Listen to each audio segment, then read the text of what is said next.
Hello students, आज हम लोग बात करेंगे about a disease called as haemophilia. देखो, पहले जानेंगे कि हेमोफीलिया क्या होता है।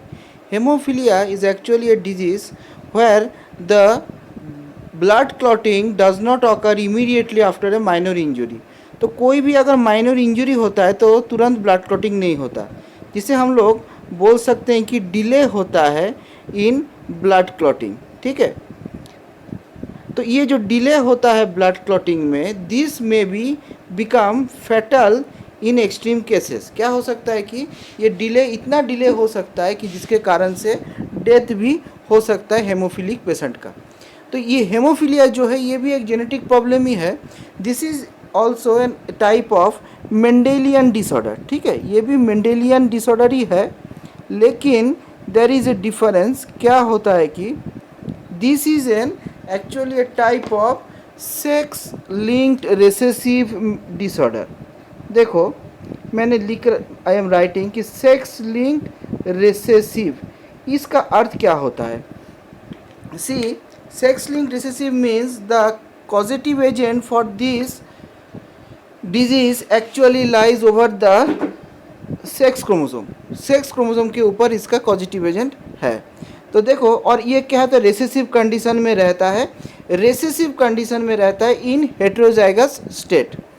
तो जनरली हम लोग क्या दिखाते हैं कि we can denote this haemophilic gene as X H.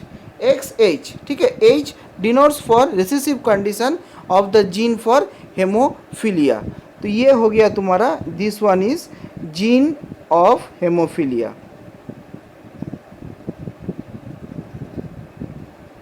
अच्छा, तो अब हम लोग देखेंगे कि ये क्यों और कैसे होता है। See, the reason for this disease, actually ये होता है इस तरह से कि there happens A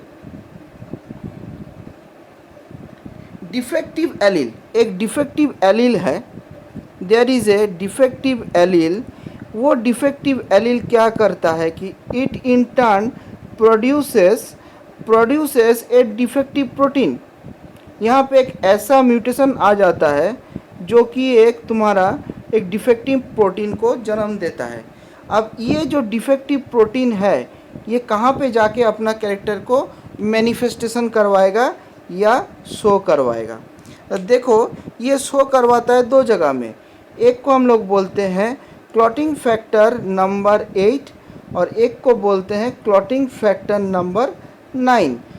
Clotting factors are the different factors which help in the clotting or the coagulation of the blood upon any kind of injury.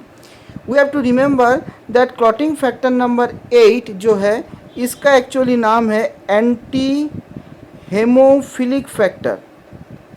क्या नाम है? Anti haemophilic factor.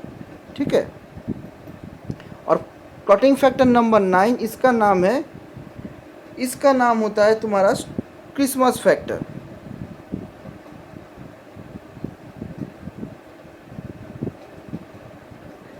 अच्छा, तो देखो, फैक्टर नंबर 8 से एक तरह का हेमोफीलिया होता है, फैक्टर नंबर 9 से दूसरा तरह का हेमोफीलिया होगा।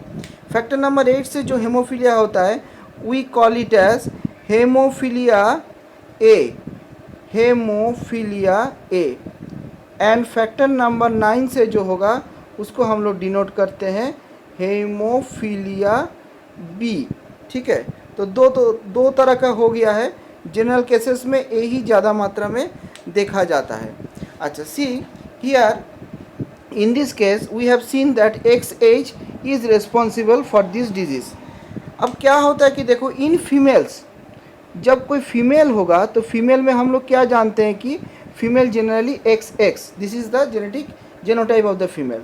तो अगर ये हेमोफीलिया का कैरियर है तो हेमोफीलिया का कैरियर होगा तो इसमें तुम्हारा X to H आ जाएगा, कोई एक जीन आ जाएगा तुम्हारा XH वाला।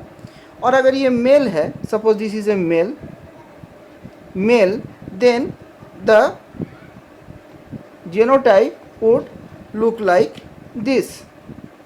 अच्छा, तो यहाँ पे एक चीज़ याद रखना होगा कि जो फीमेल है, ये फीमेल क्या करता है, this female gives this disease to her sons. ठीक है, हियर द मेल और the father is directly not responsible for